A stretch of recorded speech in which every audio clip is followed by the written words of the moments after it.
Who is Representative Anna V. Eskamani?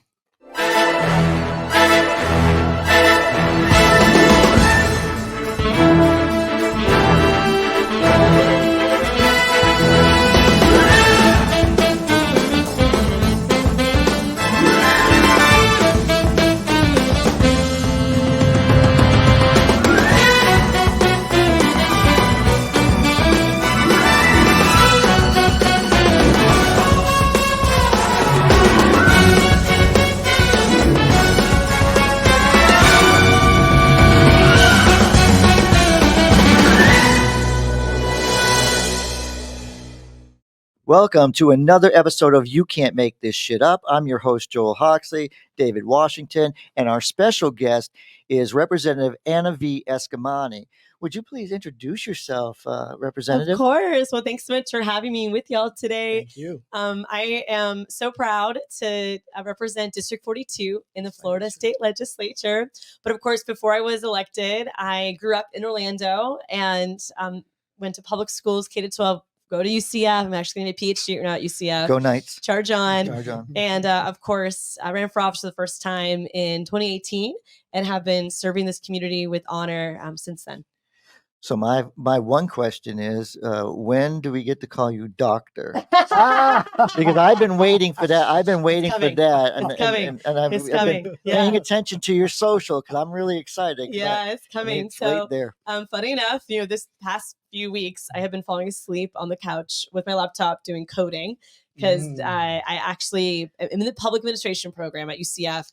Now, I started this program before I decided to run for office in 2016. Mm-hmm. And so I was supposed to have graduated. My God, I was still part-time back then, but ideally 2020, 2021 would have been more reasonable. But then I ran for office and then the pandemic happened. And to give you some perspective, I passed my qualifying exams December of 2019, and then COVID came. Wow. The next semester, and I just fell off the PhD train. As y'all know, we were doing a lot of unemployment compensation work, so for a good 3 semesters, I actually was not enrolled in classes, which meant that I had to reapply to UCF to get back in. Oh wow! I mean, you can't finish has a whole new meaning for me, and I actually really appreciate the university for treating me just like any other student. There was I had to take the GRE again. I had to do everything. It was wild to get back into the program. And long story short, I am on track to finish this summer. So I just signed up for my last 6 hours of credit hours. I defended my prospectus this semester and passed. So now it's on to defense dissertation, which is publicly noticed. But I was like, please don't be there. So much pressure. Like it's already pressure to run for office and be on the House floor, but it is honestly very intense when you're with your fellow, academics because the name of the show is You Can't Make This Shit Up. People can make shit up all the time in politics, but you can't make shit up in a PhD program. You just got to do it. And so anyways, that's the timeline. Sweet. David? I have 3 questions. Okay. I'll go with the easiest one. You and Senator Victor Torres co-sponsored a bill, House Bill 985, the Keep Floridians House. Yes. What's the status of that? And if it didn't move forward, are you going to bring it back? So that's a really great question. So the Keep Floridians House Act is basically our response to what's happening in the tenants realm when housing affordability. So I'm a renter myself. Most lawmakers are not renters, so they don't necessarily prioritize issues that renters face. Sure. And I have seen our rent go up throughout our community, and myself included, oftentimes with very little change in amenities. And of course, we've also seen evictions take place where folks don't have access to pro bono services readily available to help navigate that eviction. There's no rental assistance programs in our community. And so I'm a firm believer that if we can help someone from becoming homeless, it actually saves all of us money. It also reduces criminal activity. It's just good policy to help people stay housed as much as possible. So this is an omnibus bill with many, many layers of tenant protections, including a process for eviction expungement, because we actually don't have a process for that. So we have tenants who experienced an eviction maybe 4 or 5 years ago, and it still scars them to this day. And it's so hard to get a lease when you have an eviction on your record. So unfortunately, this bill, just in this legislative environment, does not get a lot of traction.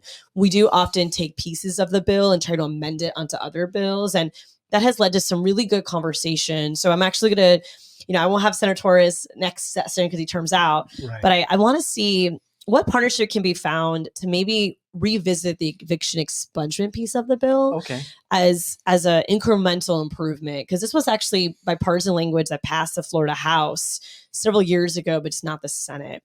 So I am debating if we want to refile the whole package again, or let's try to incrementalism, let's try a piece of it and see if we can get that through both chambers, because that would, even though it's small, would be a game changer. And I also know the Florida legislature is really averse to big policy changes that come from Democrats. Yes. Big policy changes from Republicans, we'll get through. But for Democrats, always a lot more challenging. And so you kind of have to embrace implementation that is over time, right? And it reminds me too of our diaper tax break. That took 5 sessions, and that policy is not controversial, but took 5 sessions. So we also have to, embrace the reality of the process. Okay. All right.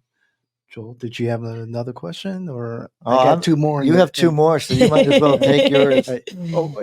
It's the second one is more of a compliment. I just want to thank you for bringing issues that not necessarily will get the news, the media really excited about, like the Article 5 convention. Oh yeah, scary shit.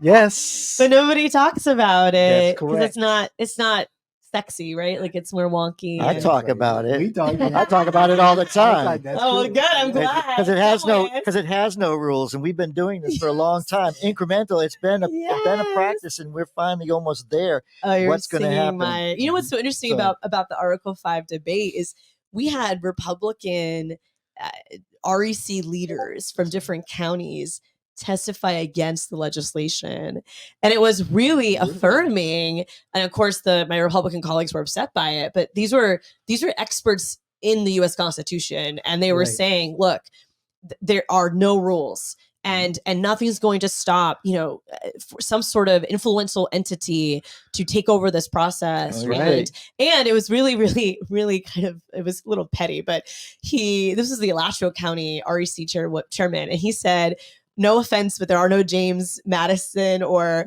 Thomas Jeffersons in the room. I was going to say there's no General George Washington sitting there saying, my God, that offended some of my colleagues, but he's right. No one in this, I can't think of a single person in today's politics that I could hold to the same level of genius as Thomas Jefferson. We don't have that, right? And so why would you rewrite something that is so foundational to who we are as Americans? Like, it just, obviously we have a process for amendments that is incredibly, and rightly so, bureaucratic and tedious, and it takes a lot to get to. So we have that process. We don't need to reconvene a convention. And it's so it was really interesting for me because most of the times it's my Republican colleagues who are defending the U.S. Constitution. Right. And so we're not allowed to hold props on the House floor. We can't use props in anything we do. Okay. But I always keep a U.S. Constitution in my drawer on the House floor. And so I pulled it out, and I referenced it. So I couldn't use a prop, but I could read from the U.S. Constitution. Yes. I felt like it was such a powerful message to my colleagues to say, each one of us, we swore to this document when we got elected. Like, what are we doing? And since that session, we passed 4 Article 5 convention requests, if you will. And again, it's so alarming to me. It really is. Wow. Well, I'll be there. You have to be there. If something happens, we all got to be there. But my God, it's. Will it be behind closed doors and all the windows barred? It was the first time. Well, and y'all know that I'm very big on corporate accountability, and I'm very big on trying to ensure that corporations, don't have more of a say, if you will. I don't think corporations, like, they are, at the end of the day, any entity, business or human, like, you're a stakeholder, but I don't think a business should have more of a voice than a person, just because they have more money and more resources, more lobbyists and so forth. And so in this process in particular, nothing stops corporate actors from influencing the direction of our U.S. Constitution. I just don't think that's appropriate. So anyways, I see the power grab, but the fascination with how the process works, and this being part of the process, I think it's a great lesson, especially for the young people who are looking at what's happening in America right now. Oh, absolutely. Absolutely. I got my gotcha question. Oh, then I'll take it from here. So, just real quick, how do people get with your campaign? Because your signs are there all the time, and you've always campaigned. Like, you never stop campaigning. Never. And I have a lot of respect for the fact that you go up there and you represent your district. In the way your district is formed, you are the right person for that job. So, thank you. Tell everybody how they get in touch with you on your campaign, and what legislation maybe that you really want to do for them. Yeah. I mean, well, thank you for that question. And, we have always built a campaign that is obviously passion, our values, but our values also embrace being welcoming to all perspectives. And so, I would be remiss if I didn't acknowledge that, I would not be here today if it wasn't for, of course, Democrats supporting me, but also NPAs and also Republicans, Republicans that embrace new ideas and authenticity and trust. And I grew up in this community. I grew up in East Orlando. So I went to University High School, and I moved to the downtown area about a decade ago.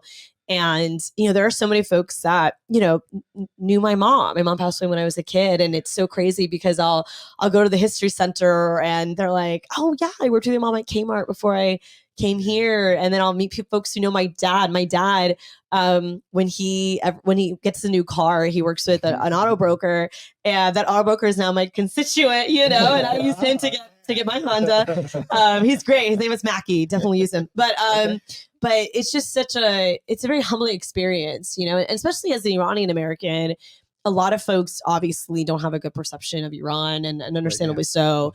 And so when I get to help folks reframe that mindset, I take a lot of pride in that, and helping to demonstrate, what my values as an Iranian-American. Part of my philosophy are the three components of what is an ancient Persian religion that's still practiced today called Zoroastrianism. Okay. And that's what the symbol of my necklace is. This is actually my mom's necklace. I wear it in her honor. But there's 3 parts in his wings, and it means good deeds, good thoughts, and good words.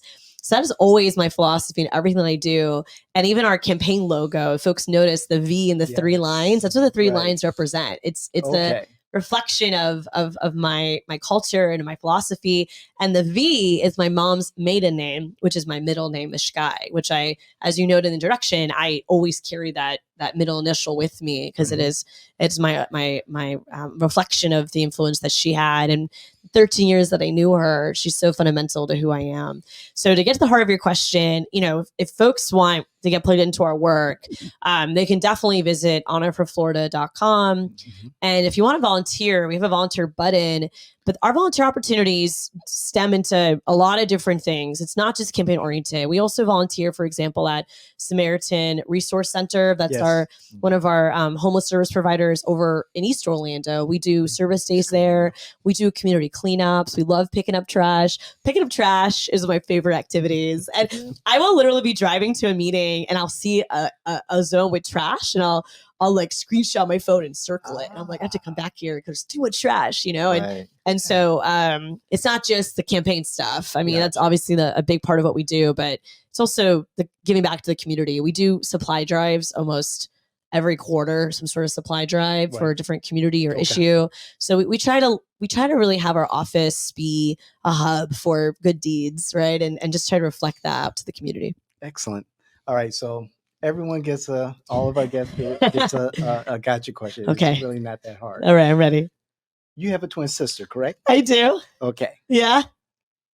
there are 2 people sitting on this couch right now who have twin brothers. No way. Yes, we have 3 sets of twins. 3 sets of twins. No way. Wait, each one of you have a twin? I have a twin brother. I have a twin. And Joel has a twin brother. No way. What do your twins do? That's amazing. Mine runs a kennel up in Gatlinburg, Tennessee. So if you're bringing your dog to Gatlinburg or your cat, look him up just for paws. It's the only one that's there, so you're most likely going to have to talk to my brother Jonathan. So that is so cool. Wait, who's older? I am.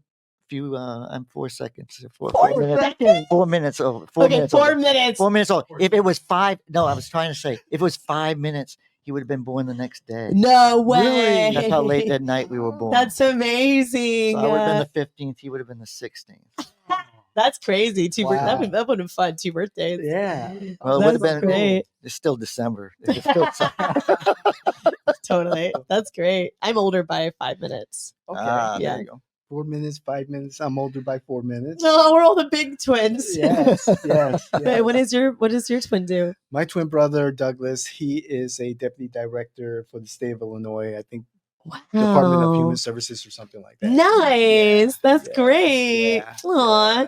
Wait, so what are some of your pros, like, as a twin? Like, how was it growing up for the twin for you guys?